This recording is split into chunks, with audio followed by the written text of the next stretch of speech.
Video like जरूर कर लीजिए और ऐसे वीडियो लगातार फ्री में पाने के लिए चैनल को तुरंत सब्सक्राइब कर लीजिए और बेल आइकन को जरूर टैप कर लीजिए ताकि आगे भी सारे वीडियो आपको मिलते रहे। यूट्यूब में फॉलो करते हैं तो प्लीज ये वाला फ्री टेलीग्राम चैनल जरूर ज्वाइन कर लीजिएगा। सारे नोटिफिकेशन सारे अपडेट यहीं पे आते हैं, ध्यान रखिएगा। सारे क्वेश्चन अटेम्प्ट करिए और स्कोर अपना तुरंत कमेंट करके बताइए कितने सही हो रहे हैं कितने गलत हो रहे हैं, जल्दी से कमेंट करके बताइए। मैं वैभव और आप लोग देख रहे हैं UPPSC best online coaching YouTube channel. दोस्तों यहाँ पर हम लोग 780 पेजेस के पीडीएफ को जो कवर अप कर रहे थे उसमें अब जो है हिस्ट्री वाले सेक्शन को मैंने स्टार्ट करना आज से शुरू किया है।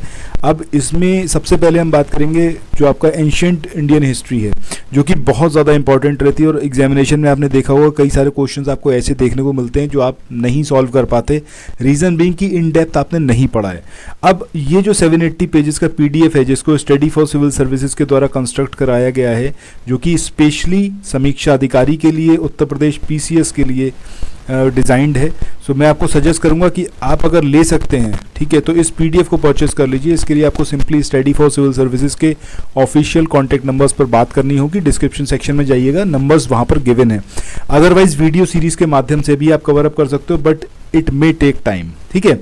सो या तो आप टाइम इन्वेस्ट कर सकते हैं या फिर आप मनी इन्वेस्ट कर सकते हैं, whichever you want you can do it. So it's up to you, जैसा आप चाहें, ठीक है।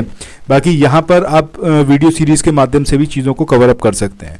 और मैं आपको आगे बढ़ने से पहले इतना ज़रूर बोलूँगा कि अगर आपने अभी तक नहीं स्टार्ट करा है इन वीडियो सीरीज़ को देखना तो ज़रूर करिए और आज और अभी जुड़ जाइए, क्योंकि यहाँ पर हिस्ट्री को हम बिल्कुल शुरुआत से स्टार्ट करेंगे और सारी चीज़ें कवर अप करते हुए चलेंगे। चलिए शुरू करते हैं। सबसे पहले यहाँ पर हम बात करते हैं प्राचीन भारत का जो इतिहास है इसके बारे में कैसे पता चलता है, मतलब क्या सोर्सेज हैं, कौन बताता है, कहीं बुक्स में लिखा हुआ है या फिर लिखा हुआ है तो क्या उसको मतलब पढ़ने की स्थिति में हम होते हैं कि नहीं होते हैं, वो सारी चीज़ें, ठीक है। तो वो सोर्सेज क्या हैं जिससे हमें पता चलता है भारत के प्राचीन इतिहास के बारे में।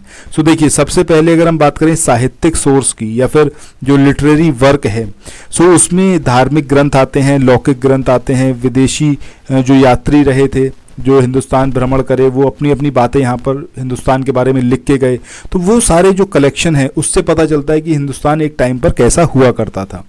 इसके अलावा अगर हम बात करें पुरातात्विक स्रोत की, तो अगर आप इंडस वैली सिविलाइजेशन की बात करोगे, हड़प्पा कल्चर की बात करोगे, तो उसके बारे में अब वो उन टाइप के जो मतलब उस समय के जो लोग थे वो कुछ भी लिख के चले गए, उनकी अपनी एक लिपि थी। अब उस लिपि को आज तक हम समझ तो पाए नहीं कि वो लिखा क्या था, ठीक है, बट वो रिटन सोर्सेस तो हैं। जैसे अगर आप ये इनका कोई मटका वगैरह अगर देखोगे तो इस पे अलग अलग आकृतियाँ बनी हुई हैं, सब कुछ है, बट आप उसको रीड नहीं कर सकते। रीज़न बीइंग कि अभी तक इतना हम एफिशिएंट नहीं हुए कि उन्होंने जो लिखा था उसको हम पढ़ पाएँ। बट वो भी आपका किस में आता है, एक सोर्स में आता है जिसके थ्रू हमें पता चलता है, कुछ आइडिया लगाया जा सकता है कि भाई उस टाइम के लोग जो बर्तन यूज़ करते थे तो बर्तन पकी मिट्टी के थे, तो उसका मतलब है कि आग के बारे में जानते होंगे, ठीक है। तो इस तरीके से मतलब हिस्ट्री को कंस्ट्रक्ट करा जाता है। सो जब हम पुरातात्विक स्रोत की बात करते हैं, आर्कियोलॉजिकल एविडेंसेस की बात करते हैं, तो इसमें सिक्के हो गए, मृदभांड हो गए यानी कि जो मिट्टी के बर्तन हो गए, मोहरे हो गई, मूर्ति कला, चित्रकला, इसके अलावा स्थापत्य कला, मतलब जो भी कंस्ट्रक्ट करके वहाँ पर छोड़ के गए पत्थर, ठीक है, पत्थरों से कुछ निर्मित करके गए, तो वो आज भी जो है वो अवेलेबल है। अब अभिलेख की बात करें कि कुछ पत्थरों पे उस टाइम के कोई राजा हुआ तो उसने अपने बारे में कुछ वहाँ पे लिखवा दिया, पत्थरों पे गुदवा दिया, वो एक लॉन्ग टर्म के लिए रहा और वो आज भी एज अ एविडेंस जो है वो काम करता है।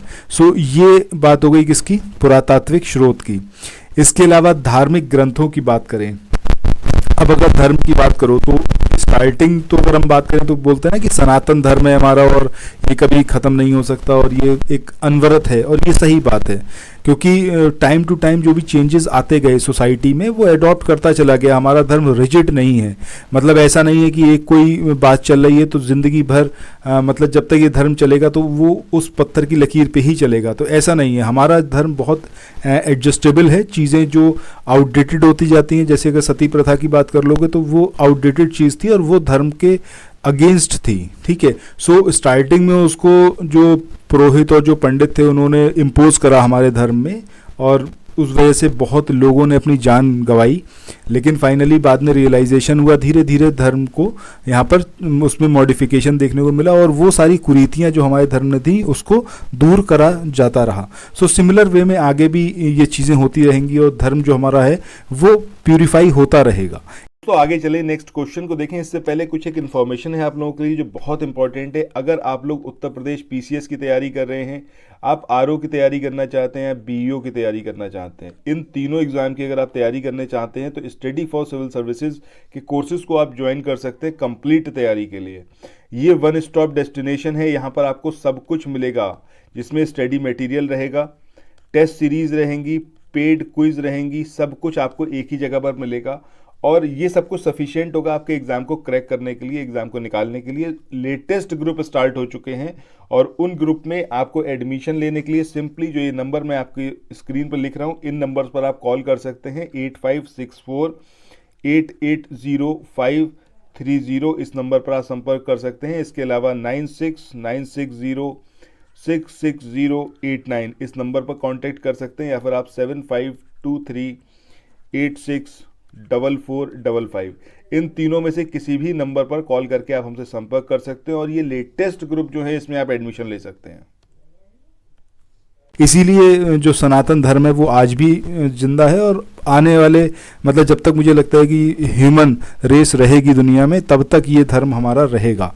रीज़न बीइंग कि एडजस्टेबल है, ठीक है। अगर ये रिजिड होता कि नहीं चेंज करेंगे कुछ भी हो जाए, ठीक है। जैसे अगर आप पारसी धर्म की बात करोगे तो पारसी धर्म बहुत ज़्यादा रिजिड है, मतलब दूसरे धर्म में शादी या फिर दूसरी जाति में शादी इस तरीके से कोई भी चीज़ जो है वहाँ पर अलाउड नहीं होती है। सो एकदम रिजिडिटी है, इसी वजह से धीरे धीरे सिकुड़ता जा रहा है धर्म, ठीक है। बहरहाल यहाँ पर हम बात किसकी कर रहे हैं, सोर्सेज की। तो धार्मिक ग्रंथों की बात करें तो ब्राह्मण साहित्य, बौद्ध साहित्य और जैन साहित्य। अब जो उस टाइम पर हमारे धर्म में कुरीतियाँ थी जिसकी वजह से बहुत सारे धर्म जो है तेज़ी से डेवलप हुए, क्योंकि लोग अपने आप को बहुत प्रताड़ित महसूस कर रहे थे और उनको एक जरिया चाहिए था जिससे वो एक डिग्निटी वाला जीवन जो है, एक सम्मानपूर्ण जीवन जो है उसको जी पाएँ। इसी वजह से बहुत ज़्यादा प्रॉस्परस हुआ, बहुत ज़्यादा प्रचार प्रसार रहा और तेज़ी से फैला बौद्ध धर्म और जैन धर्म। तो इसका जो साहित्य है इससे भी हमें पता चलता है अपने इतिहास के बारे में, प्राचीन भारतीय इतिहास के बारे में। इसके अलावा अगर हम ब्राह्मण साहित्य की बात करें तो ब्राह्मण साहित्य में वेद आते हैं, ब्राह्मण आते हैं, अरण्यक आते हैं, उपनिषद हो गए, वेदांग हो गए, सूत्र हो गए, महाकाव्य हो गए, धर्मशास्त्र हो गए जिसमें धर्मसूत्र, स्मृतियाँ, टीके, ये सब, ठीक है।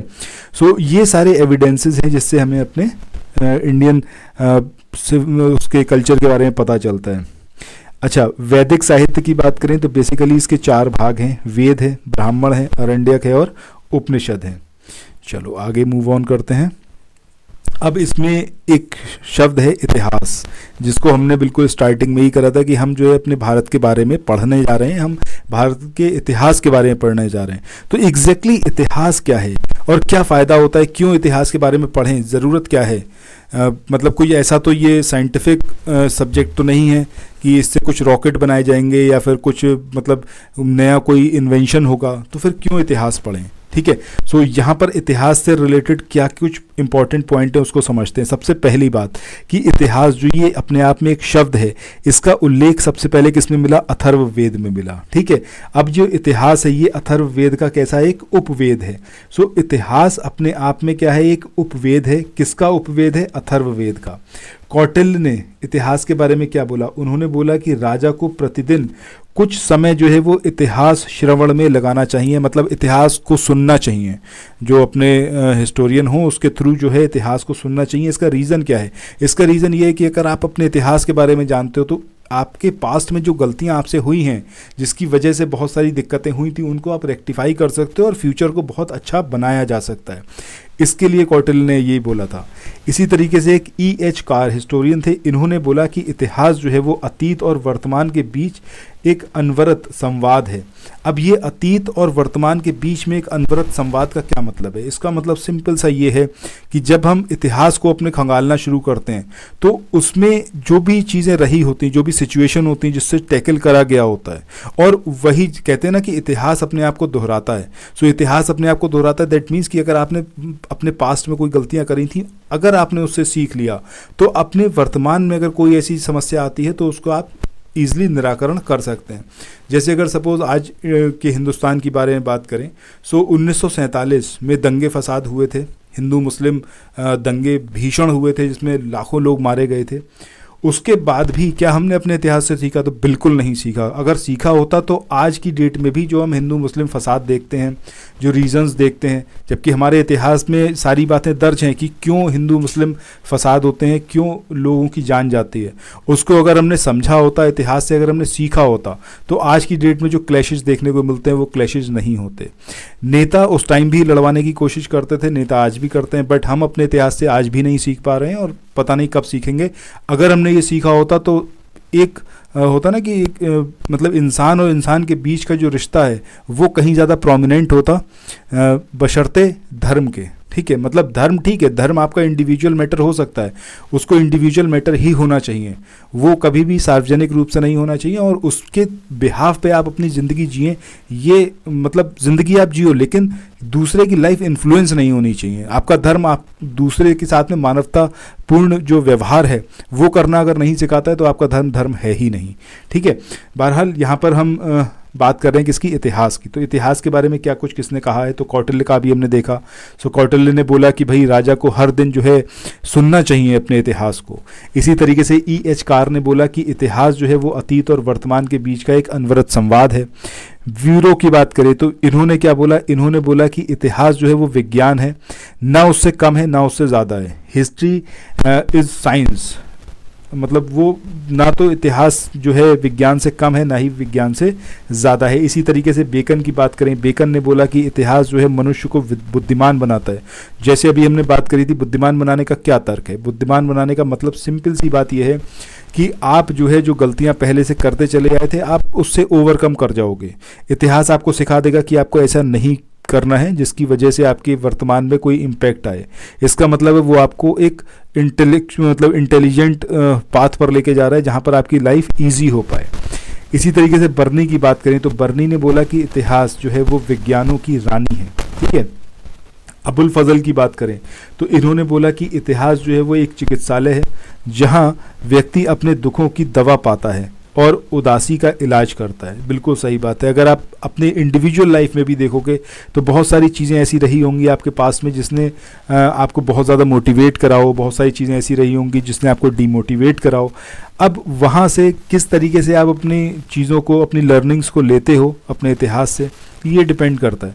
अगर आपने अपने आप को मोटिवेट करना स्टार्ट करा, अपने ये छोटी छोटी से पहले कुछ भी आपके अचीवमेंट रहे थे, तो आज आप देखो कि आज आप जिस भी चीज़ की तैयारी कर रहे हो, जो भी काम कर रहे हो, उसमें आपको हैप्पीनेस मिलेगी, आप उसको बहुत अच्छे से परफॉर्म कर पाओगे। रीज़न बीइंग कि आप अपने इतिहास से जो अच्छी बातें हैं वो चुन के अपने वर्तमान को बेहतर बना रहे हो। इसके बाद नेक्स्ट हम बात करें कि इतिहास की महत्ता को देखते हुए कॉलिन वुड ने क्या बोला। इन्होंने बोला कि हम एक ऐसे युग की दहलीज पर खड़े हैं जिसमें जो है वो दुनिया के लिए इतिहास उतना ही महत्वपूर्ण होगा जितना 1600 से 1900 के बीच में जो प्राकृतिक विज्ञान था। पुरातात्विक सामग्री इतिहास की सर्वश्रेष्ठ कसौटी है। ये बात किसने बोली? राहुल संकत्यानंद ने। इसके अलावा अगर हम बात करें रोमन सम्राट जो ऑगस्टस थे, उन्होंने इतिहास और इतिहासकारों पर सेंसरशिप लगाई थी। ये सबसे पहले व्यक्ति थे। तो ये पॉइंट को याद रखिएगा कि रोमन सम्राट थे ऑगस्टस, इन्होंने इतिहास और जो इतिहासकार थे उस पर सेंसरशिप लगाई थी। यही काम मध्यकाल में औरंगजेब के द्वारा भी किया गया। उसने इतिहास लेखन पर पाबंदी लगा दी, मतलब इतिहास लिखना जो है वो उसको उसने प्रतिबंधित कर दिया। रीज़न क्या कि अगर इतिहास लिखा जा रहा है, जैसे आज की डेट में अगर हम अपने जो वर्तमान की हमारी जो रूलिंग पार्टी है उसके बारे में भी हर एक पल जो है वो इतिहास बनता जा रहा है, उसको लिखा जा रहा है, हर एक चीज़ जो है वो डॉक्यूमेंटेड है। आने वाले जब और टाइम होगा तो फिर आने वाले समय में लोग जब पढ़ेंगे इस पूरे ड्यूरेशन को, तब उन्हें समझ में आएगा कि हाँ क्या चीज़ गलती थी और क्या गलती नहीं थी। आज की डेट में भी लोग जानते हैं, बहुत से लोग समझ रहे हैं कि क्या समस्याएं पैदा करी गई हैं, जो नहीं थी वो भी समस्याएं पैदा करी गई हैं। तो कहते हैं ना कि इतिहास कभी किसी को माफ़ नहीं करता। तो आज आप अपने आप को कितना अप्रिशिएट कर लो ज़बरदस्ती, लेकिन जब भविष्य एक बार आपको जब आप कसौटी पर लेगा ना, तो फिर आपको समझ में आएगा कि हाँ क्या जो था वो समस्याएं क्रिएट करी गई थी आपके द्वारा। तो आज कितनी भी वाहवाही करवा लो, लेकिन इतिहास जो है उसमें आप कलंकित हो ही जाओगे, उसे कोई रोक नहीं पाएगा अगर आपने अच्छे काम नहीं करे हैं तो, मतलब ह्यूमैनिटी के लिए अगर आपने काम नहीं करे हैं तो। इसके बाद नेक्स्ट आगे बात करते हैं कि इतिहास जो है इसको तलवार बंदूक से भी अधिक कारगर हथियार जो है वो माना जाता है।